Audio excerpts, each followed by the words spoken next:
영상을 끝까지 보실 분들이 계실지 모르겠어요.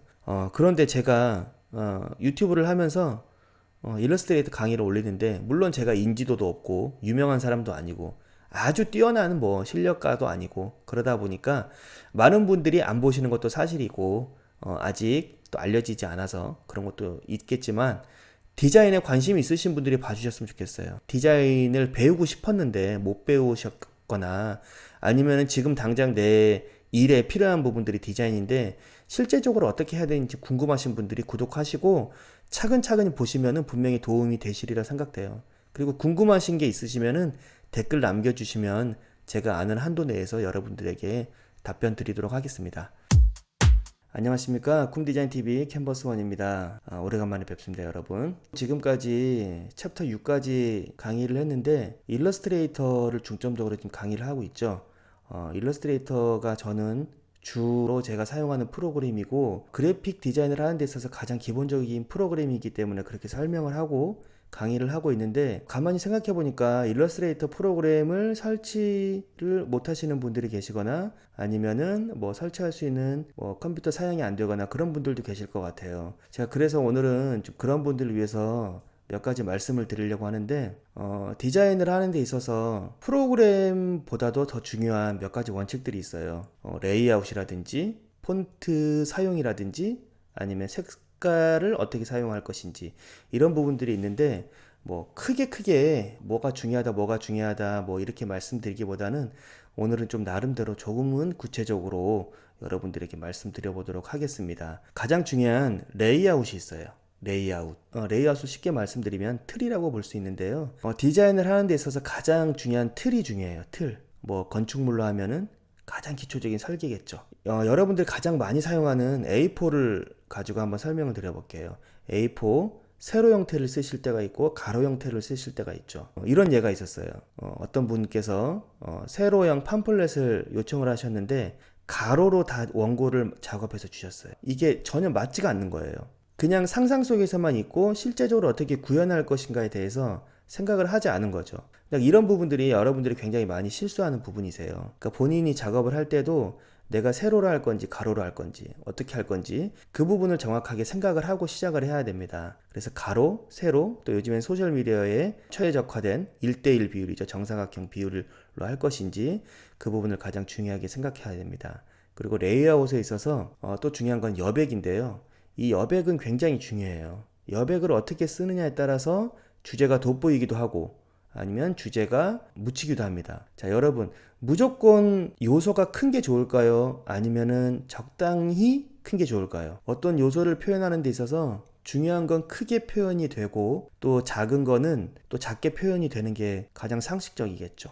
그런데 너무 크면 안 돼요. 너무 작아서도 안 돼요. 그 균형을 찾아야 합니다. 그 균형을 찾을 때 필요한 것이 여백을 어떻게 사용하느냐예요. 그 여백을 어떻게 사용하는지에 따라서 그 주제의 크기가 결정이 되고, 그 주제의 크기에 따라서 여백이 또 결정되는 거죠. 그러니까 여백은 비어있는 곳이라고 생각하시면 안 되고 디자인의 한 요소라고 생각을 하셔야 돼요.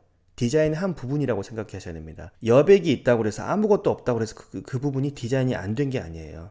그 부분도 디자인에 필요한 부분입니다. 자, 제 옷을 한번 보실까요? 자, 이렇게 연한 회색 지금 패턴으로 되어 있는 티셔츠인데 여기에 지금 로고가 있죠. 네. 이 로고가 중요하다고 로고를 무조건 크게 하면 될까요? 이 여백 때문에 로고가 돋보이고, 이 로고가 포인트가 되면서 이 전체적인 부분들이 또 밝게 살아나는 그런 효과가 있겠죠. 그래서 여백은 무조건 크게 하고 무조건 좁게 하고 이게 아니고, 주제가 어떻게 잘 드러날 것인가 그 부분을 생각하면서 정해야 되는 게 여백입니다. 여백을 쓰실 때 이런 기준으로 사용하시면 좋아요. 5대5, 3대1, 5대5, 3대1. 자, 5대5는 세로든 가로든 무조건 그냥 반을 뚝 자르는 거예요. 뚝 잘라서 이미지가 왼쪽에 있고 텍스트가 오른쪽에 있고, 아니면 그 반대로도 괜찮고, 어떤 요소든지 대칭형이 되는 거죠. 대칭형에서 디자인이 되는 거죠. 뭐 상하가 될 수 있고 좌우가 될 수 있고요. 일단 이렇게 나눈 상태에서 디자인을 한다. 이런 레이아웃이 있고, 또 생각할 수 있는 게 3대1입니다. 그러니까 3대1이죠. 70%, 30%. 아니면 30%, 70%. 그런 식으로 조금은 비대칭이지만 조금 안정적인 형태로 보일 수가 있어요. 뭐 가로도 마찬가지고 세로도 마찬가지고요. 그러나 뭐 이게 내용이 더 많아지면은 더 쪼개져야 되겠죠. 하지만 이렇게 큰 덩어리로 보셔야 돼요. 큰 덩어리로 봤을 때 내가 어떻게 나눌 것인가. 뭐 필요에 따라서는 2대, 2대, 5대, 3, 뭐 이렇게도 할 수도 있겠지만은 지금 가장 뭐 크게 봐서는 5대 5, 그 다음에 3대 1 이 정도로 보시고 작업을 하시면 좀 도움이 될 수 있을 것 같아요. 자, 그리고 또 두 번째로 중요한 거는 서체인데요. 이 서체는 두 가지 형태가 있어요. 고딕 계열하고 명조 계열. 자, 고딕은 딱딱하게 네모난 형태의 글자를 고딕 계열이라고 하고요. 명조는 우리는 소설책이라든지 아니면 책들을 보면 본문에 나와 있는 부드러운 글씨체 있죠. 그게 명조체라고 합니다. 이렇게 고딕체, 명조체가 있는데 그렇게 큰 계열 안에서 고딕 계열이 있고 또 명조 계열이 있는 거죠. 명조체도 여러 가지가 있죠. 산돌 신명조, 그 나눔 명조, 뭐 여러 가지 명조가 있고 또 고딕도 요즘에는 고딕이 굉장히 다양해요. 저는 가장 많이 쓰는 게 산돌 네오 고딕입니다. 그리고 뭐 여러 회사의 고딕도 있어요. 그때그때 필요할 때 사용을 하고 있습니다. 자, 그런데 여기서 폰트를 쓸 때 좀 중요한 부분들이 있는데 주제, 부주제, 그다음에 본문 세 가지. 주제, 부주제, 본문.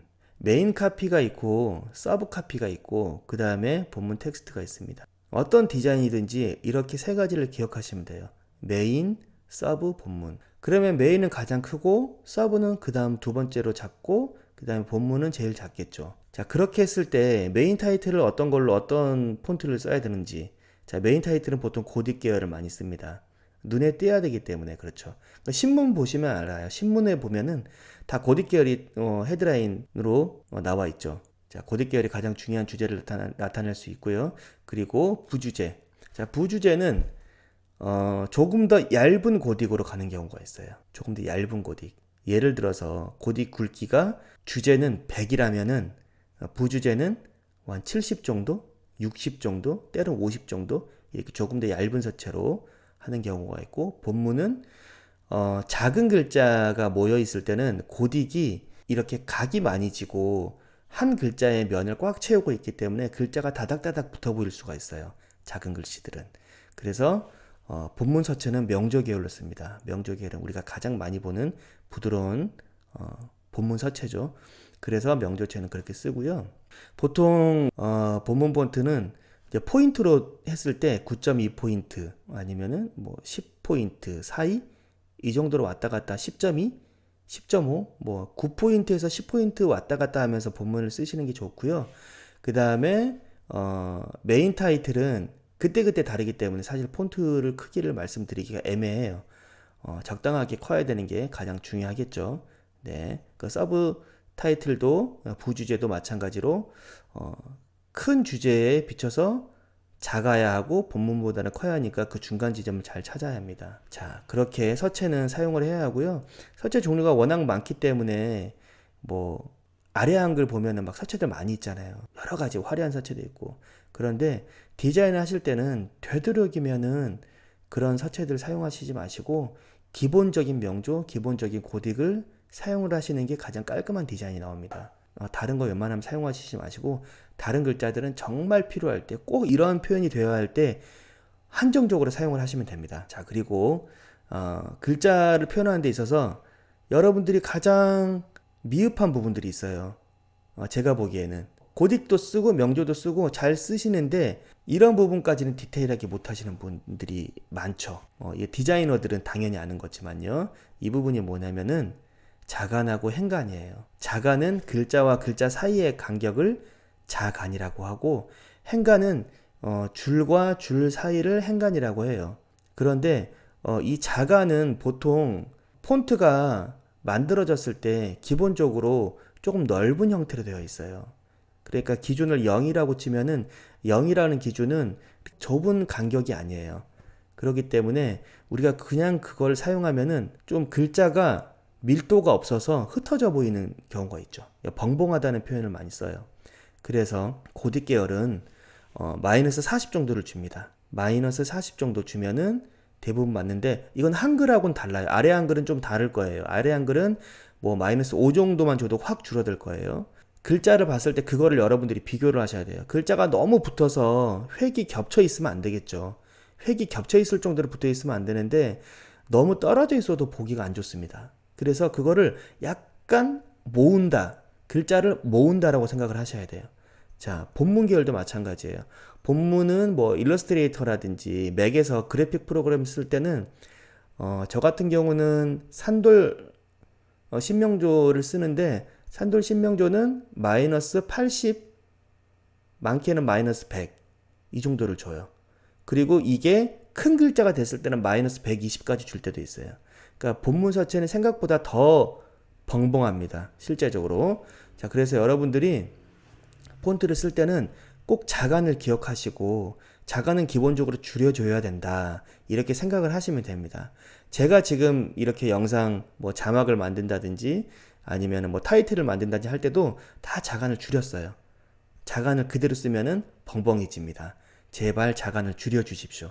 그리고 행간이 있는데 행간은 이제 본문을 쓸 때라든지 아니면 타이틀을 몇 줄 써야 할 때, 뭐 세 줄, 네 줄 써야 할 때인데 이것도 마찬가지로 너무 넓거나 너무 좁으면 안 되겠죠.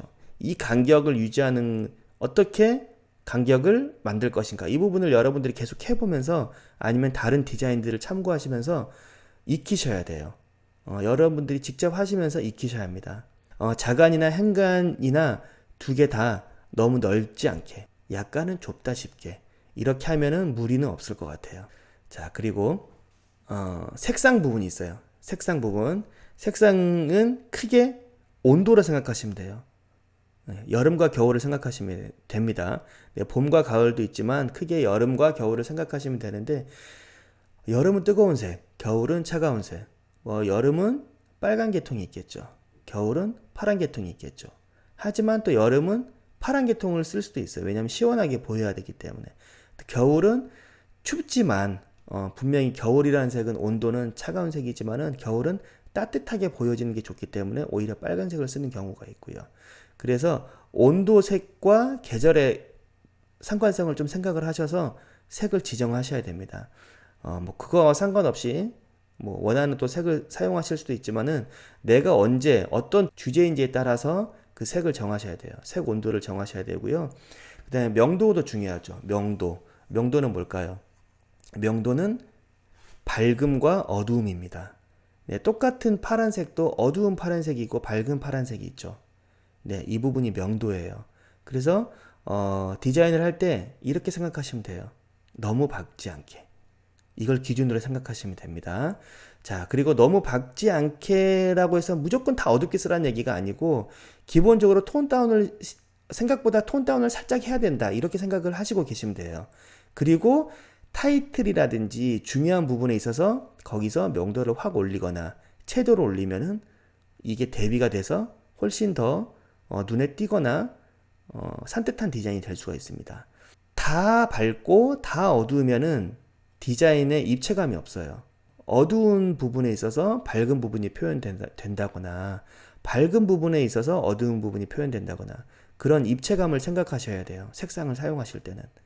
색깔도 컬러를 다 흑백으로 했을 때 그 명도 값이 있는데 비슷한 색깔들이 있어요. 다 비슷한 색깔들로 했을 때와 그리고 명도 차이가 있는 색깔들로 구성을 했을 때는 분명히 다릅니다.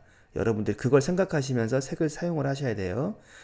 자, 그리고 채도는 색의 선명도죠. 진하기, 선명. 네. 빨간색도 아주 밝고 진한 빨간색이 있고 조금 더 탁한 빨간색이 있죠. 네, 채도는 선명도입니다. 색의 선명도. 채도 명도는 여러분들이 거의 다 아시리라고 생각합니다. 자, 그리고 비슷한 색, 동색과 보색을 여러분들이 구분을 하셔야 돼요. 네, 빨간색의 보색은 뭐죠? 아시는 분 있으리라고 생각합니다. 네, 미술 시간에 우리 다 배웠어요.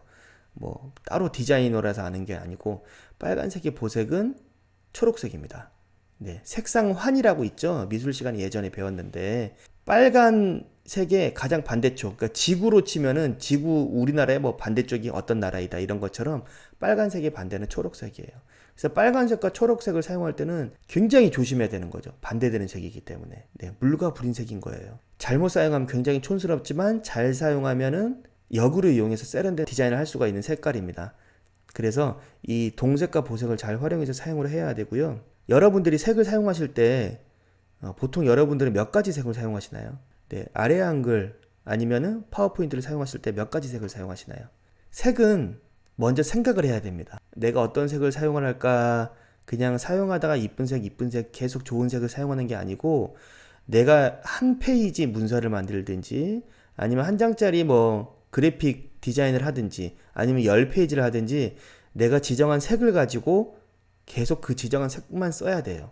이렇게 무조건 빨간 계열로 하냐, 무슨 파란 계열로 하냐, 이렇게 하는 게 아니고 서로 어울리는 조합을 찾는 거죠. 서로 어울리는 조합입니다. 그럼 따뜻한 계열이 있고 차가운 계열이 있다고 아까 말씀드렸어요.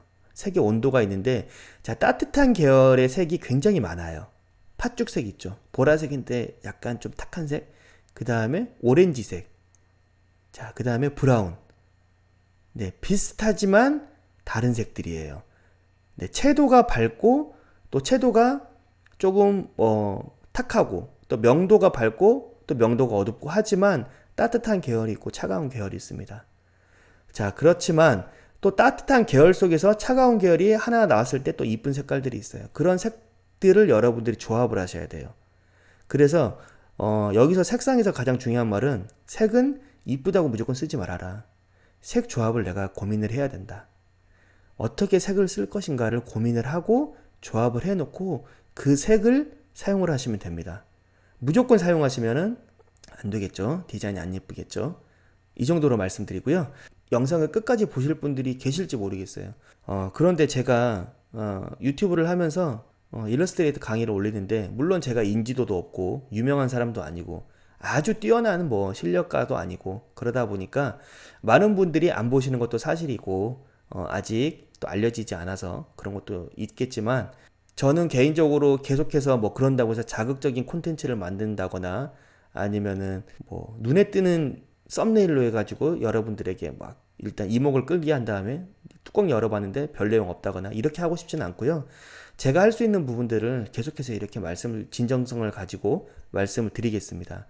구독하시는 분들은 디자인에 관심이 있으신 분들이 봐주셨으면 좋겠어요. 디자인을 배우고 싶었는데 못 배우셨거나 아니면 지금 당장 내 일에 필요한 부분들이 디자인인데 실제적으로 어떻게 해야 되는지 궁금하신 분들이 구독하시고 차근차근히 보시면은 분명히 도움이 되시리라 생각돼요. 그리고 궁금하신 게 있으시면은 댓글 남겨주시면 제가 아는 한도 내에서 여러분들에게 답변 드리도록 하겠습니다. 자, 그럼 오늘은 여기까지 하고요. 다음번에 또 다른 주제를 가지고 여러분께 찾아뵙도록 하겠습니다. 코로나가 길어지고 있네요. 여러분들 안전 유의하시고 건강 유의하시고 마스크 쓰면서 많이 답답하시고 무더위에 또 지치실 텐데 힘내시고 또 건강한 모습으로 다시 뵙도록 하겠습니다. 감사합니다. 지금까지 쿤디자인TV 캔버스원이었습니다.